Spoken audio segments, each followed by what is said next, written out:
MA English literature से और RPSC selected हूँ, तो आप निश्चिंत रहिए कि आपके जो शिक्षा है, जो इंग्लिश में पढ़ाऊंगा, उसमें किसी प्रकार की कोई समस्या आएगी। और मैं आपको गारंटी देता हूं कि इतने शानदार क्वेश्चन जो आपके एग्जाम आएंगे और आपके सेलेक्ट होने में महत्वपूर्ण भूमिका निभाएंगे।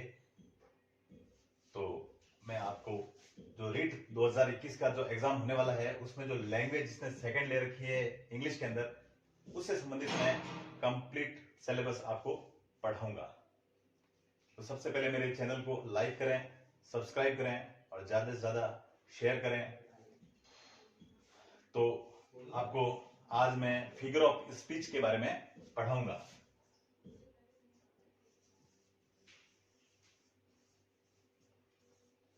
Figure of speech, figure of speech किसे कहते हैं? अलंकार को।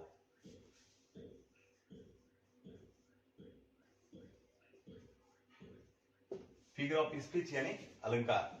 हमारे इंग्लिश जो रीड के अंदर, जो लैंग्वेज सेकंड के अंदर जो है, इसमें अलंकार कौन कौन से हैं वो मैं बता देता हूं आपको। पहला है सिमिली, दूसरा है मेटाफर,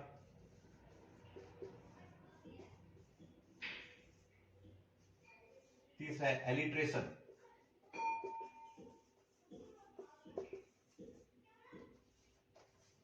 चौथा है एसोनेंस,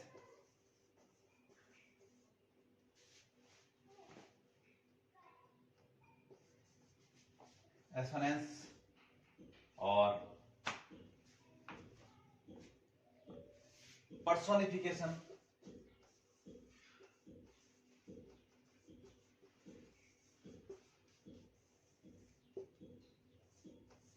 राइम। ये अलंकार के अंतर्गत आपके ये 6 टॉपिक्स हैं और मैं बहुत इजी से इजी वे में आपको समझाऊंगा और आराम से आप समझ पाएंगे। ठीक है ना? तो एक एक करके हम लेंगे। पहले सिमिली, फिर है मेटाफर, एलिट्रेशन, एसोनेंस, पर्सोनिफिकेशन और राइम। तो उपमा, सिमिली को क्या कहते हैं? उपमा अलंकार। मेटाफर को कहते हैं रूपक अलंकार। एलिट्रेशन यानी स्वर साम्य, अनुप्रास अलंकार। एलिट्रेशन यानी अनुप्रास अलंकार, और एसोनेंस यानी स्वर साम्य। पर्सोनिफिकेशन यानी मानवीकरण,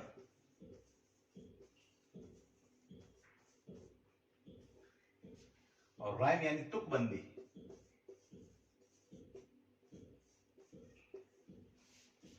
तो ये सारे आपके एक एक करके हम लेंगे। ठीक है ना? तो सबसे पहले हम लेते हैं सिमिली। हाँ, सबसे पहले मैं अलंकार के बारे में बताना चाहूंगा। तो फिगर ऑफ स्पीच जिसे अलंकार कहते हैं, उसका क्या मतलब है? तो अलंकार का मतलब भाषा को सुंदर बनाना, उसको गहने पहनाना।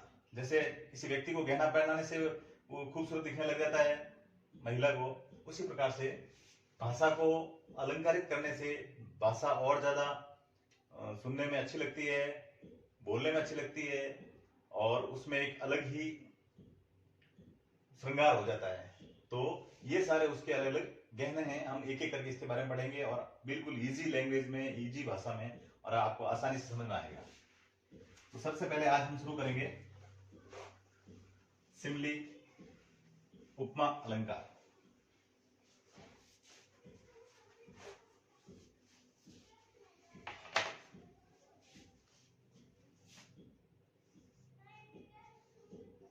पहले परिभाषा लिख लेते हैं। Simile,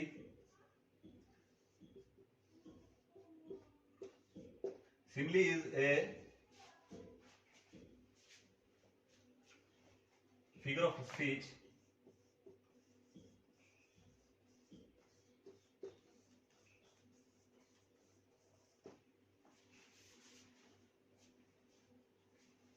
it expects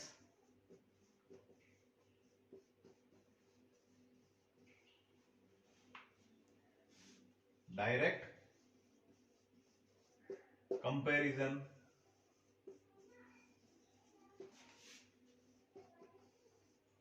between two different objects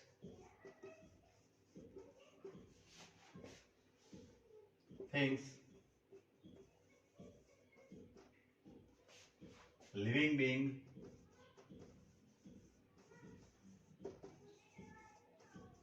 or events.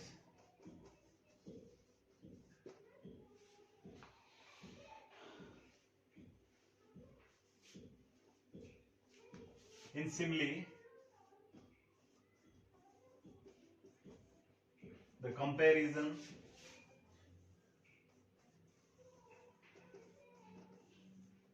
is done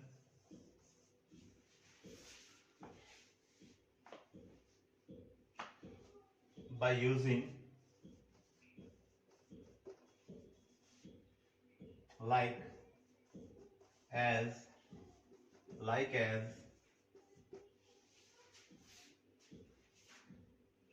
such as just as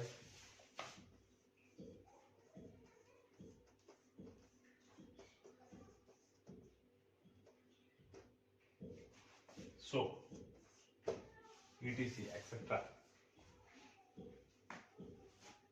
तो इसको हिंदी में भी लिख देते हैं उपमा। परिभाषा किसी भी चीज को समझने के लिए उसकी परिभाषा समझ में आनी जरूरी है, तो सबसे पहले हम परिभाषा ही समझेंगे। सिमिली यानी उपमा एक भाषा का अलंकार है।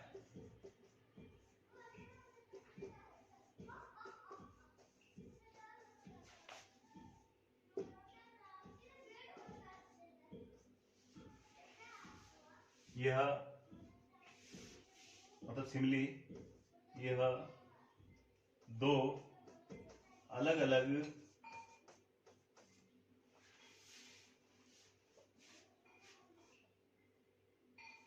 वस्तुओं, चीजों, जीवित प्राणियों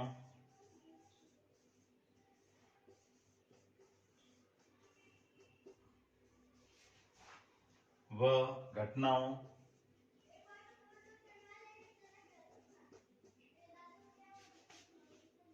के बीच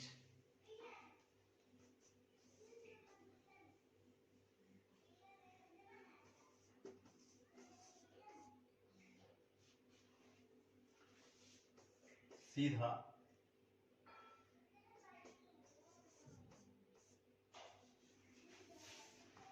तुलना करता है।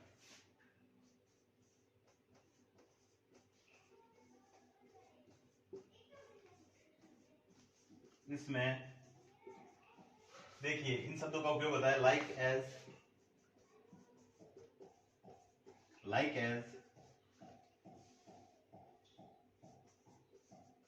such as just as और so। अब इसको आप लिख लीजिए। अब मैं इसको वापस इजीली आपको समझाता हूं। सिमिली का मतलब है उपमा। Simile is a figure of speech. Simile जो सिमिली है ना, ये क्या है?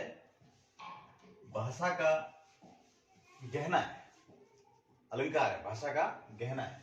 इट एक्सप्रेस, यह सिमिली एक्सप्रेस प्रकट करती है, स्पष्ट करती है डायरेक्ट कंपैरिजन यानी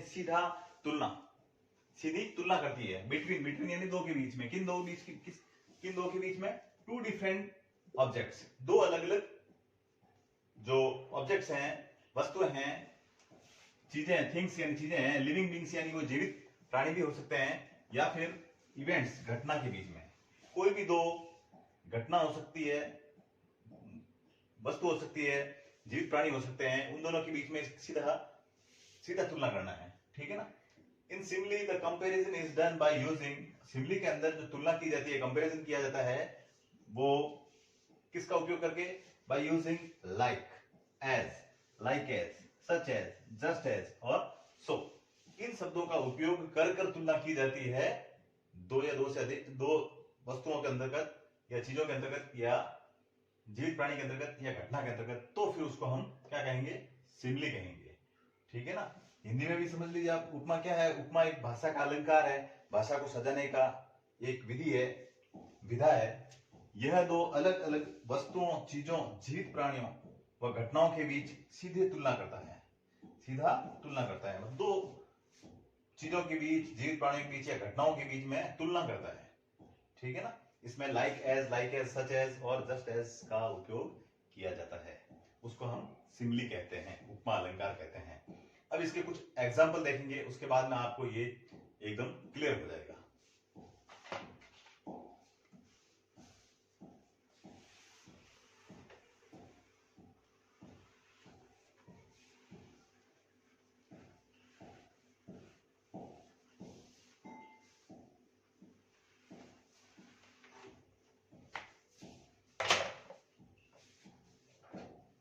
simile,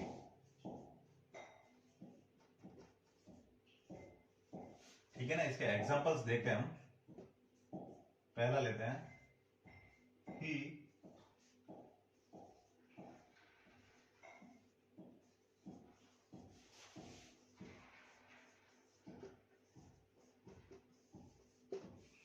he roared like a lion, वह दहाड़ा जैसे एक शेर हो, वह दहाड़ा जैसे एक शेर हो। तो दो ऑब्जेक्ट कौन कौन से हैं इसमें, पहला ऑब्जेक्ट हो गया ही, वह व्यक्ति, और दूसरा ऑब्जेक्ट हो गया लायन, जानवर। ठीक है ना, शेर। तो यहां दो ऑब्जेक्ट हो गए, इन दोनों के बीच में तुलना की जा रही है और इसमें लाइक का प्रयोग भी हो गया है। तो वह दहाड़ा, कैसे दहाड़ा, शेर के माफिक दहाड़ा। इसकी तुलना इसके साथ हुई है, व्यक्ति की तुलना शेर के साथ में हुई है और उसके जैसा बताया गया, वह कैसा दहाड़ा, वह शेर के जैसा दहाड़ा। ठीक है ना। तो ये सिमिली का एग्जाम्पल है, उदाहरण है। इससे पहले हम एग्जाम्पल, सभी एग्जाम्पल लेने से पहले कुछ इसकी विशेषताएं, सिमिली की विशेषताएं लिखेंगे अपन। तो इसमें क्या होता है, स्पेसिफिकेशन,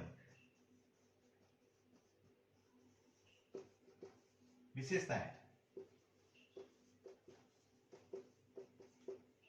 कौन कौन सी विशेषताएं, सिमिली को पहचानने के लिए क्या क्या विशेषताएं हैं। पहली, it has two different objects, living things. ठीक है ना। मतलब इसमें या इसके, सिमिली के दो अलग अलग ऑब्जेक्ट्स होते हैं, चीजें होती है। जैसे देखो भाई, पहला ऑब्जेक्ट नहीं, वो सब्जेक्ट ऑब्जेक्ट वाला नहीं है भाई। यहाँ पर जो भी जिस दो चीजों के बारे में, जिन दो चीजों के बारे में तुलना की जा रही है, उनके बारे में बात की जा रही है। अब कहेंगे ये ऑब्जेक्ट होना सर, ये तो सब्जेक्ट है, वो तो सही है, लेकिन ऑब्जेक्ट का मतलब उन दो चीजों के बारे में बात हो रही है जिनकी तुलना की जा रही है। तो यहाँ पर जैसे ही की तुलना हो रही है, दूसरा लॉयन की तुलना हो रही है, तो ये दोनों, इन दोनों की तुलना हो रही है ना, तो ये दोनों अलग होने चाहिए। जैसे ये व्यक्ति है और ये क्या हो गया, जानवर हो गया, तो ये दोनों अलग अलग हो गए, इन दोनों के बीच में तुलना की जा रही है। ठीक है ना। तो इसीलिए कहते हैं दो ऑब्जेक्ट होते हैं और दोनों कैसे होना चाहिए, अलग अलग होना चाहिए। ठीक है ना। दूसरी इसकी विशेषता है, इसमें हमेशा लाइक और एज का, इन simile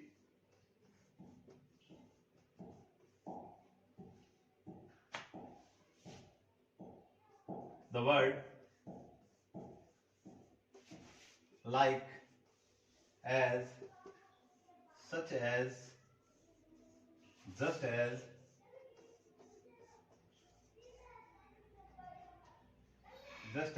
and so is used। इसमें मतलब सिमिली के अंदर, इसमें like, as, such as, just as और सो का प्रयोग किसी एक शब्द का, सभी का नहीं, इनमें से किसी एक शब्द का प्रयोग जरूर होगा। अगर इसका प्रयोग नहीं होता है तो ये वाला अलंकार नहीं है, वो दूसरा अलंकार हो जाएगा, उसके बारे में हम आगे पढ़ेंगे। ठीक है ना, ये इसकी दूसरी विशेषता है। और तीसरी विशेषता है कि जो दोनों भिन्न भिन्न ऑब्जेक्ट्स हैं उसमें एक समानता जरूर होगी। It has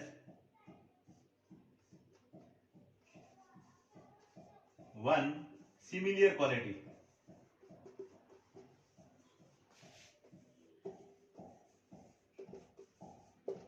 it has one similar quality, इसमें एक गुण की समानता होगी।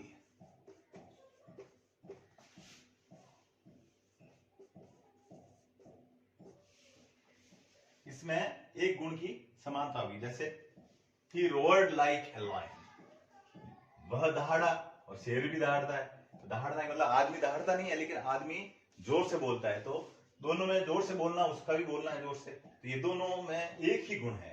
ठीक है ना, तो ये विशेषताएं हैं, ये तीन इसमें जरूर होनी चाहिए, तो वो फिर सिंपली कहलाएगी। ठीक है ना, कि इसके दो डिफरेंट ऑब्जेक्ट्स होने चाहिए, ये दोनों ऑब्जेक्ट्स अलग अलग होने चाहिए। दूसरा है कि इनमें इन शब्दों का प्रयोग होना चाहिए। कौन कौन शब्दों का? Like, as, such as, just as और सो का उपयोग होना बहुत जरूरी है। और it has one similar quality, एक मिलती जुलती क्वालिटी होनी बहुत जरूरी है। ठीक है, अब कुछ महत्वपूर्ण इंपॉर्टेंट आपको एग्जांपल्स बताऊंगा, वो एग्जाम में पूछते रहते हैं और आपके भी पूछ सकते हैं। इसमें से मुझे बहुत ज्यादा इंपॉर्टेंट लगे वो बता रहा हूं आपको मैं, तो आप जरूर लिखें इसको।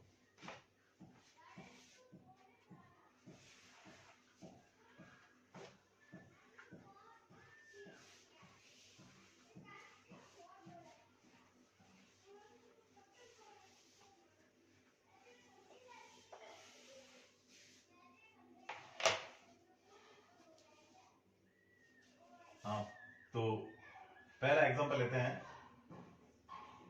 सी लुक्स एज चीरफुल एज रोज।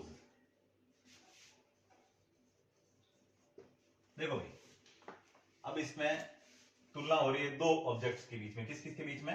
एक तो सी और दूसरी है रोज। इन दो के बीच में तुलना हो रही है, दोनों अलग अलग हैं। ये महिला है, लड़की है, और ये फूल है। ठीक है ना, तो ये दोनों चीजें अलग हो गई, ऑब्जेक्ट्स। ठीक है ना, अब इसमें किसका प्रयोग हुआ है? एज का प्रयोग हुआ है। ठीक है ना, ये पहली क्वालिटी मिल गई, फिर दूसरी अपने जो क्वालिटी देखी थी, इसकी विशेषता देखी थी, वो भी मिल गई है कि एज, लाइक एज का प्रयोग होगा। अब तीसरी चीज देखते हैं, इनमें एक गुण होना चाहिए। सी लुक्स, दिखता है, दिखती है, चीरफुल एज रोज। रोज फूल कैसा दिखता है? एकदम खिला हुआ दिखता है, गुलाब का फूल खिला हुआ दिखता है। ठीक है ना, उसी प्रकार वह लड़की भी इतनी प्रसन्नचित्त दिखती है जैसे कि एक गुलाब का फूल है। ठीक है ना, तो इसमें जो चीरफुलनेस है, ये दोनों में समानता पाई जाती है, ये क्वालिटी दोनों में है। ठीक है ना, इसलिए सिमली का बहुत अच्छा एग्जाम्पल है, उदाहरण है। सी लुक्स एज चीरफुल एज रोज, वह इतनी ज्यादा प्रसन्नचित्त दिखती है जितना कि एक गुलाब का फूल। अब हम दूसरा लेंगे।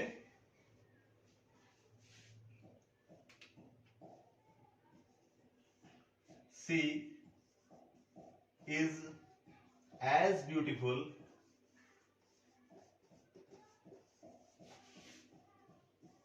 As moon. हाँ भाई, वह इतनी सुंदर है जितना कि चांद है। तो दोनों ऑब्जेक्ट्स यहाँ अलग अलग हो गए, यहाँ महिला है, लड़की है, और यहाँ पर मून यानी चंद्रमा है। ठीक है ना, तो ये दोनों ऑब्जेक्ट्स अलग अलग हो गए और एज का प्रयोग किया गया है यहाँ पर। और तीसरी बात, दोनों में समानता क्या है? जिस प्रकार जो स्त्री सुंदर होती है, उसी प्रकार चंद्रमा भी बहुत ज्यादा सुंदर होता है, पूर्ण एकदम गोल दिखाई देता है, पूरा सफेद और दूधिया एकदम, उसकी रोशनी भी अच्छी होती है, तो उसको भी सुंदर माना गया है हमारे यहाँ पर भाषा के अंतर्गत। ठीक है ना, उसकी उपमा दी जाती है जगह जगह। तो इसीलिए यह भी एक एग्जाम्पल हुआ, सी इज एज ब्यूटीफुल, वह इतनी सुंदर है जितना कि चांद है, ठीक है ना। तो यह भी एग्जाम्पल है इसका सिमली का। तीसरा एग्जाम्पल हम लेते हैं,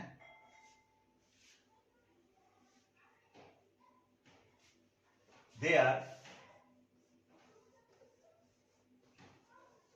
फाइटिंग लाइक डॉग्स। दे माने वे बहुत सारे लड़के हो सकते हैं, बहुत सारे बच्चे हो सकते हैं, ठीक है ना। तो मनुष्य हो गए, यहां पर कौन है, डॉग्स, बहुत सारे कुत्ते, जानवर हो गए। तो दोनों ऑब्जेक्ट्स अलग अलग हो गए और लाइक का प्रयोग हो गया, ठीक है। और फाइटिंग, जैसे बच्चे भी लड़ते हैं, लड़के भी लड़ते हैं और कुत्ते भी लड़ते हैं। तो दे आर फाइटिंग, वे लड़ रहे हैं जैसे कि कुत्ते लड़ रहे हैं। कुत्ते कैसे लड़ते हैं, खतरनाक लड़ते हैं। उसी प्रकार छोटे छोटे बच्चों को देखा होगा आपने, बहुत खतरनाक लड़ते हैं। तो दोनों में सिमिलरिटी, दोनों में जो एक जैसी गुण आ गए दोनों में, ठीक है ना, दोनों गुण सेम बताए गए हैं। इसलिए ये इसका एग्जाम्पल है, सिमली का एग्जाम्पल है, they are fighting like dogs.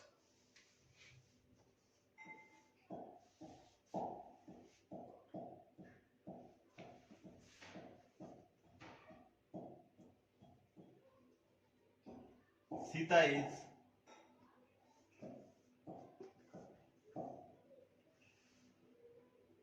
as fair as milk।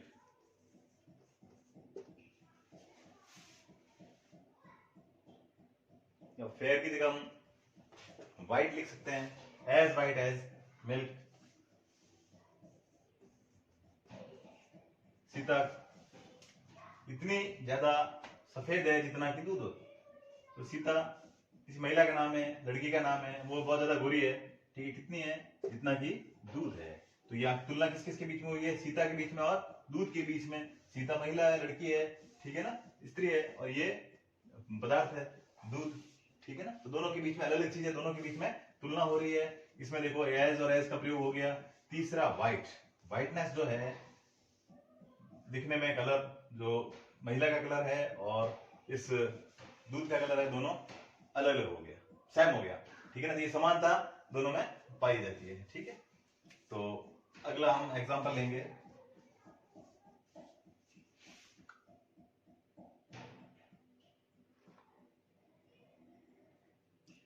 her eyes are like to star। her eyes are like to stars। हाँ भाई, यहां देखिए आप, हर आइज उसकी आंखें, हर आइज आर है, लाइक मैंने जैसे, टू स्टार्स, दो तारों के जैसे। तारे कैसे चमचमाते हैं, है ना। तो यहाँ तुलना किसके बीच में हो रही है, उसकी आंखों के बीच में और उनके तारों के बीच में। तो दोनों चीजें, दोनों ऑब्जेक्ट्स अलग अलग हो गए। अब लाइक और एज का प्रयोग, लाइक का प्रयोग हो गया, ठीक है ना, है। तो लाइक का उपयोग हो गया, और है कैसी है, इसकी आंखें तारों के जैसी है, ठीक है ना। तो आंखें तारों के जैसे एकदम तेज चमकती हुई वैसी है। तो इस दोनों की आंख, मतलब आंखों की सुंदरता को तारों की सुंदरता से तुलना की गई है, लाइक एज का उपयोग हुआ है, इसलिए सिमली का एक अच्छा एग्जाम्पल है। अगला लेते हैं हम, सी इज एज सिंसियर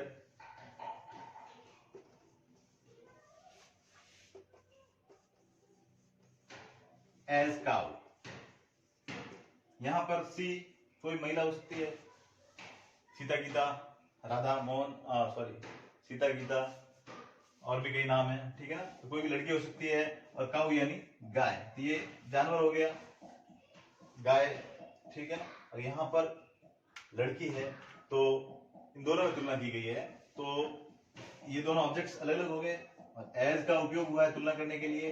और सिंसियर, ये सिंसियरिटी है, सीधी साधी है, तो ये महिला लड़की में भी पाई जा रही है ये गुण, और गाय के अंदर भी पाया जा रहा है ये गुण। तो इस गुण की प्रधानता दोनों के अंदर है, दोनों ऑब्जेक्ट्स के अंदर इसकी गुण की प्रधानता है। ठीक है, तो ये सिमली का एग्जांपल है। शांत रहते हैं हम।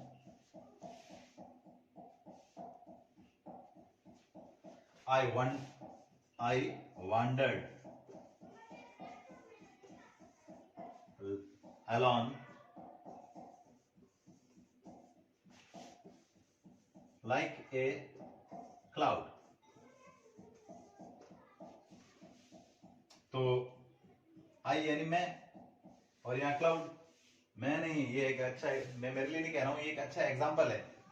वर्ड्सवर्थ की जो कविता है, पोइट्री है, उसमें एक ये एग्जांपल आया हुआ है। ये आपके लिए बहुत बहुत महत्वपूर्ण है। ठीक है ना, इसका एग्जांपल आपके एग्जाम में आ सकता है। तो इसमें ये प्रोनाउन है, आई मतलब मैं, प्रोनाउन। ठीक है ना, तो ये व्यक्ति के लिए आया हुआ है। और एक क्लाउड यानी बादल। तो बादल अलग हो गया, दोनों ऑब्जेक्ट्स अलग अलग हैं। ठीक है ना, दोनों अलग अलग ऑब्जेक्ट्स के बीच में तुलना की जा रही है। लाइक है इसका प्रयोग, लाइक का प्रयोग हो गया। और वंडर्ड घूम रहे हैं, अपन भी घूमते हैं, व्यक्ति भी घूमता है, बादल भी घूमते हैं, उड़ते हैं। ठीक है ना, तो ये अकेला, जैसे एक अकेला बादल जैसे जा रहा हो, वैसे मैं अकेला नहीं घूम रहा हूं। तो दोनों में तुलना की गई है। आई वंडर्ड, मैं घूम रहा हूं। वांडर यानी घूमना। ठीक है ना, आई वंडर्ड अलोन, अकेला चल रहा हूं, अकेला घूम रहा हूं। लाइक ए क्लाउड, जैसे एक बादल, अकेला बादल घूम रहा हो बिना उद्देश्य के। ठीक है ना, तो ये एग्जांपल बहुत महत्वपूर्ण है, ये आप देख लेना एक तो।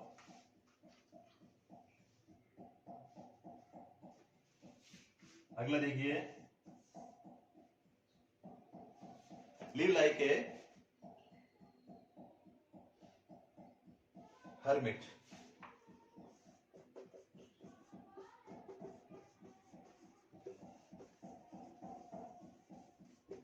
live like a hermit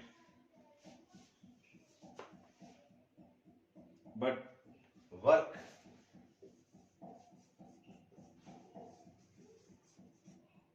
like a horse।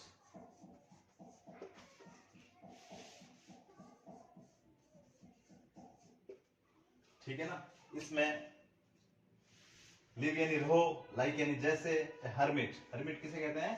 साधु को, सन्यासी को। जिस प्रकार एक सन्यासी कैसे रहता है उस तरह से रहो, सीधे साधे साधारण वेश में, साधारण